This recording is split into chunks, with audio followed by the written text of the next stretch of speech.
ব্লগের শুরুতেই দুটো বিড়ালের খুনসুটি দেখতে পাচ্ছ, তাই না? আসলে বিড়াল দুটো অনেকক্ষণ এক জায়গায় ছিল। আমি অনেকক্ষণ ওদের ক্যামেরা করেছিলাম। শেষ মুহূর্তে দুজনের মধ্যে যে কী হলো, মারামারি বেঁধে গেল। যাকে ওদের মারামারি দেখে সোজা চলে এলাম ঘরে। ওদিকে তাকে এক গ্লাস জল দিয়ে দিলাম, কেন কি বরাবরই সে খাটে থাকতেই আমি কিন্তু তার হাতে এক গ্লাস গরম জল তুলে দিই। এদিকে বাইরের দিকটা দেখো, এখনও পর্যন্ত সূর্য মামার দেখা কিন্তু নেই। নতুন বছরের আজ দ্বিতীয় দিন, তবুও সূর্য মামার পাত্তা পাওয়া ভারী মুশকিল। ঘড়ির কাঁটায় এখন বাজছে 8:30। এই সময় যদি গরমকাল হতো, এই 8:30তেই রোদ দেখতে পুরো ফাটিয়ে দিত, আর তখন আমরা রোদটাকে অপ্রয়োজনীয় বলে কিন্তু মনে করতাম, গরমের সময় আর কি। যাই হোক, এদিকে মায়ের কিন্তু রান্না হয়ে গেছে। দাঁড়াও, আগে নিজের পরিচয়টা দিয়ে নিই, তারপর তোমাদের সাথে কিন্তু অনেক গল্প করব। নমস্কার বন্ধুরা, কেমন আছো সবাই? আশা করছি সবাই খুব ভালো আছো, আর আমরাও ভালো আছি। রিমি সুজিত কাপল ব্লগের আরও একটি নতুন ভিডিওতে তোমাদের সবাইকে অনেক অনেক স্বাগত জানিয়ে আজকের ভিডিওটি স্টার্ট করছি, আর আশা রাখছি ভিডিওটি তোমাদের ভালো লাগবে। এদিকে দেখো, সোনার জন্য একটু খাবার করতে এলাম, কেন কি আজকে আমরা ঘুম থেকে ওঠার আগেই সোনা উঠে পড়েছিল। চলো, গল্পে গল্পে খাবারটা রেডি হয়ে গেছে। খাবারটা নিয়ে সোজা চলে এলাম এই ঘরে, কেন কি সোনা এখানেই রয়েছে ওর বাবার কাছে, আর এখান থেকে খাইয়ে দাইয়ে তারপর ওকে বাইরে নিয়ে যাব। ওদিকে সোনাকে খাইয়ে দাইয়ে সোজা চলে এলাম গ্যাসটা একটু মুছে নিতে। গ্যাসটা একটু হলেও নোংরা হয়েছিল, সেটা একটু মুছে নিচ্ছি। আর এরপর গ্যাসে চাপাবো হচ্ছে কফি। আজকে বরকে বলেছিলাম, গতকাল যেহেতু কফি খেয়ে এসেছি, গতকালকের কফিটা খুব ভালো ছিল জানো তো ক্যাফেতে, আর সেই জন্য আজকে ইচ্ছে হয়েছে সকালবেলা দেখি একটু ট্রাই করি ক্যাফের মতো কফি যদি বানাতে পারি। এই যে কফির জন্য দুধটা কিন্তু গ্যাসে চাপিয়ে দিয়েছি, আর ওদিকে সামান্য পরিমাণে জল গরম করে তার মধ্যে একটু বেশি করে আমুল দুধ দিয়েছিলাম এবং কফি দিয়ে গুলে রেখেছিলাম, সেটাই এখন দিয়ে দিলাম। একটু হলেও কিন্তু এটাকে ফুটিয়ে নেব, না ফোটালেও চলে, আমি একটুখানি গরম করে নেব। কেন কি বলো তো, ওটা না সাথে সাথেই ঠান্ডা হয়ে যায়, মানে আমার বরের অপেক্ষা করতে করতে কফি ঠান্ডা হয়ে যায়, সেই জন্য আর একটু ফুটিয়ে গরম করে রাখা, আর কি, এর বেশি কিছু নয়। ওদিকে ঘর থেকে এ ঘরে এলাম। এ ঘরে এসে এই যে দেখো, টেবিলটা আজকে অতটাও নোংরা ছিল না, কিন্তু কি বলো তো, গতকাল রাত্রে যে খাবার দাবারগুলো ছিল, আমার বর আর গতকাল রাত্রে খেয়েছিল না, সেজন্য এগুলো এখানে ধরাই রয়েছে। এগুলো আর ও ঘরে পাঠাবো না, এগুলো এই টেবিলের এক কোণাতেই এই যে গুছিয়ে রেখে দিলাম। চলো, এবার ভাবছি টেবিলটা গোছানো হয়ে গেলে তারপরে ঘরটাকে ঝাড় দিয়ে নেব, পাশে ঘরটা পরিষ্কার করে নেব, তাহলে কিন্তু আমার আরও একটা কাজ এগিয়ে যাবে। এখানে একটা কথা বলি বন্ধুরা, দেখো, প্রতিদিন আমাদের কাজগুলো কিন্তু একই হয়, কিন্তু আমাদের ব্লগের বিষয়বস্তু এবং ব্লগের কথাবার্তাগুলো আলাদা হয়। তবে কাজ তো একই রকম থাকে, সেই জন্য তোমাদের হয়তো মনে হতে পারে যে আমি কেন প্রতিদিন তোমাদের সাথে একই জিনিস শেয়ার করি। আসলে এই ঘরটাকে কেন্দ্র করেই কিন্তু আমার সমস্ত ব্লগগুলো রেডি করা হয়, এবং এই ঘরটাতেই আমি কিন্তু থাকি, সেই জন্য আমার ব্লগে এই ঘরটাই বেশি প্রাধান্য পায়, এবং তার সাথে বাহ্যিক আরও কিছু জিনিসপত্রগুলো। আর যত যাই করি না কেন, কাজগুলোকে তো আর নতুন নতুনভাবে সাজাতে পারবো না, কাজগুলো কিন্তু এই একই রকম থাকবে, আমার এই সাধারণ জীবনযাপন এবং সাধারণ কাজকর্মগুলো। আর তোমরা যদি আমাকে ভালোবেসে থাকো, তাহলে এই সাধারণ কাজকর্মগুলো দেখেই ভালোবাসবে, সাধারণ জীবনযাপন দেখেই ভালোবাসবে। আর যদি তোমাদের ভালোবাসা অর্জন না করতে পারি, তাহলে হয়তো কোনো কিছুতেই আমি কিন্তু তোমাদের মন জয় করতে পারবো না। জানি না এখন আমার এই ভিডিওগুলো তোমাদের কতজনের ভালো লাগে আর কতজনেরই ভালো লাগে না। তো দেখো, তোমাদের সাথে গল্প করতে করতে বিছানাটাও কিন্তু গুছিয়ে নিয়েছি, তবে লেপ কাঁথা কম্বল গোছানো আজকে আর তোমাদের সাথে কিন্তু শেয়ার করিনি। ওদিকে জানালাটা আটকানো ছিল, সেটা যেই খুলেছি, বাইরে থেকে জানো হু হু করে ঠান্ডা হাওয়া ঢুকছে। পরে ওটাকে দিশেদাশা না পেয়ে সোজা বন্ধ করে দিয়েছি, কেন কি এই বিছানাতে একটু পরে আমার সোনা আসবে, তখন যদি ঠান্ডা হাওয়াটা ওর গায়ে লাগে, এমনি আমার ছেলের ঠান্ডা লেগে আছে, তাতে আবার ঠান্ডাটা কিন্তু আরেকটু বাড়তে পারে। নাও, সেই কখন কফি করেছিলাম দেখেছিলে, সেই কফি কিন্তু দ্বিতীয়বার করে আবার গরম করেছি, এবং এই যে এই মুহূর্তে কাপে আর আমার সেই গ্লাসটাতে কফিটা নিয়ে সোজা চলে যাব ও ঘরে। আসলে কি বলো তো, আমার বরকে তো আর সব দিন একসাথে পাই না যে একসাথে বসে খাবার খাবো কিংবা একসাথে বসে কফি খাবো। ওই 2-3 দিন যে কদিন ও ছুটিতে থাকে সেই কদিনই তো একটু একসাথে খাওয়া হয়, তাই একটু লেট হলেও ওর জন্য কিন্তু আমি বসে থাকি।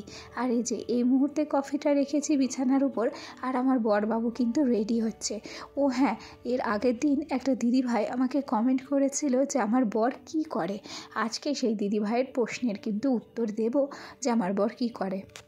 চলো, এই যে আমার বরবাবু হাজির হয়ে গেছে। আর এই মুহূর্তে দেখো আমার সাথে না খালি ইয়ার্কি মারে, জানো তো, আমার বড্ড লজ্জা করে ক্যামেরার সামনে এরকম করতে।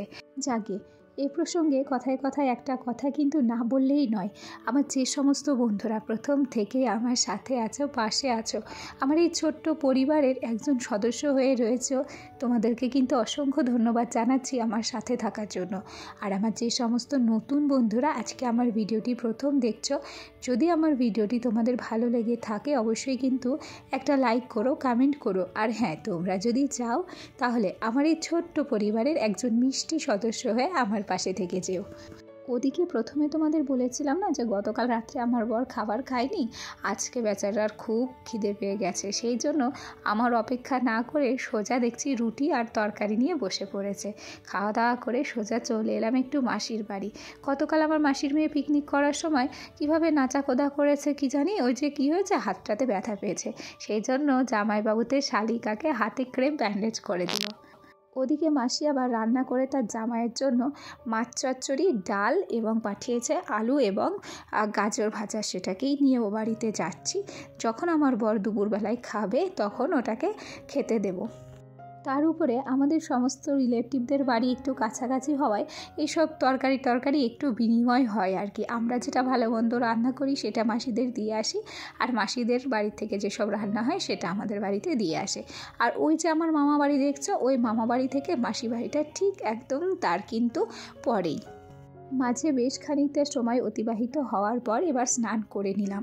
আমাদের এখানে এতটাই ঠান্ডা পড়েছে যে স্নান করার পর সোয়েটার না গায়ে দিয়ে কিন্তু থাকাই যাচ্ছে না, সেই জন্য কোনো ক্রমে স্নান করে তারপর সোজা সোয়েটার গায়ে দিয়ে তারপরটা একটু সিঁদুরটা পরে নিলাম।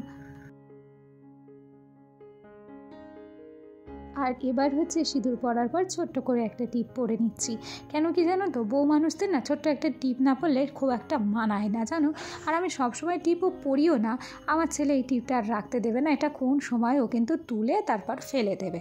অন্য দিন কি করি, খাওয়া দাওয়া করে তার ঠিক 1-1.5 ঘন্টা পর স্নান করে নিই। তবে আজকে দেখলাম রোদের যেহেতু দেখা নেই, খেয়ে দিয়ে তারপর স্নান করতে গেলে আরও বেশি সময় নষ্ট হবে এবং শীতও লাগবে, সেই জন্য কী করেছিলাম, আজকে আগে স্নান করে নিয়েছিলাম, তারপরে যে খেতে বসলাম। আজকে সেমন কিছু রান্না হয়নি, শুধুমাত্র আমার বর মাংস খায় না বলে বরের জন্য একটু মাছ রান্না হয়েছিল, আর আমাদের গতকালকের মাংস ছিল, সেগুলোই আমরা খেয়ে নিয়েছি আজকে। আর এই যে দেখো, এখন বাজছে বেলা 12টা, আর সূর্য মামার দেখা আজকে যখন পেলাম তখন সূর্য মামা উত্তর আকাশে, জানো, সরি দক্ষিণ আকাশে। তবে সূর্য ওঠার পর ঠান্ডাটা যেন ক্রমশ আরও বাড়ছে, কেমন যেন সেই হাড়ের ভেতরে ঢুকে যাচ্ছে ঠান্ডা, জানো তো। যাকে এদিকে একটু আসলাম, সোনাকে স্নান করিয়েছি এবং সোনাকে খাইয়ে দেবো। আজকে সোনার জন্য এক্সট্রা করে আর খিচুড়ি করিনি, বাড়ির যে ভাত ছিল সেই ভাতটা আর মাছের ঝোলের আলুটা ধুয়ে নিয়েছিলাম, আর একটু ডিম ভাজা করে সোনাকে খাইয়ে দিয়েছিলাম। আর এইটা হচ্ছে আমার একটা দিদা, আমার বর দেখো দিদার ঘাড়ে হাত দিয়ে একেবারে জমিয়ে গল্প শুরু করেছে। আসলে আমার বর মানুষটা এই রকমই, আমিও যেমন মানুষের সাথে মিশতে ভালোবাসি, ও ঠিক মানুষের সাথে মিশতে ভালোবাসে। যাকে চলো সেই দিদিভাইয়ের উত্তরটা দিয়ে নিই যে আমার বর কী করে। আসলে আমার বর হচ্ছে ওয়েস্ট বেঙ্গল এক্সাইজ ডিভিশনের অ্যাসিস্ট্যান্ট সাব ইন্সপেক্টর, অর্থাৎ আবগারি পুলিশের ছোটোবাবু। গল্পে বিকেল হলো, আজকে বিকেলে একটু পায়েস রান্না হচ্ছে। আমার বর আবার পায়েস তারপর মিষ্টিগুলো খেতে পছন্দ করে, সেই জন্য পায়েসটা রান্না করা। আর এই যে বললাম না, বছরের শুরুতে বরের কাছ থেকে একটা গিফট পেয়েছি, সেই গিফটটা হচ্ছে এইটা। খুব ছোটোই চাহিদা ছিল, আমি খুব বেশি জিনিস আশা করেছিলাম না, তবে এত দামি ফোন ও আমাকে দেবে সেটা কিন্তু আমি বুঝে উঠতে পারিনি। তাহলে বছরের শুরুতে আমার এই গিফটটা কেমন হলো অবশ্যই কিন্তু কমেন্ট করে জানিও। আজকের ভিডিওটা তাহলে আর বেশিক্ষণ বাড়াবো না, আজকের ভিডিওটা এখানেই শেষ করব, কেন কি আগামীকাল আবার তোমাদের সামনে হাজির হব নতুন একটা ভিডিও নিয়ে। ততক্ষণ পর্যন্ত তোমরা সবাই কিন্তু সুস্থ থেকো, ভালো থেকো, আর অবশ্যই আমার সাথে থেকো আর পাশে থেকো। আজকে আসছি, টাটা।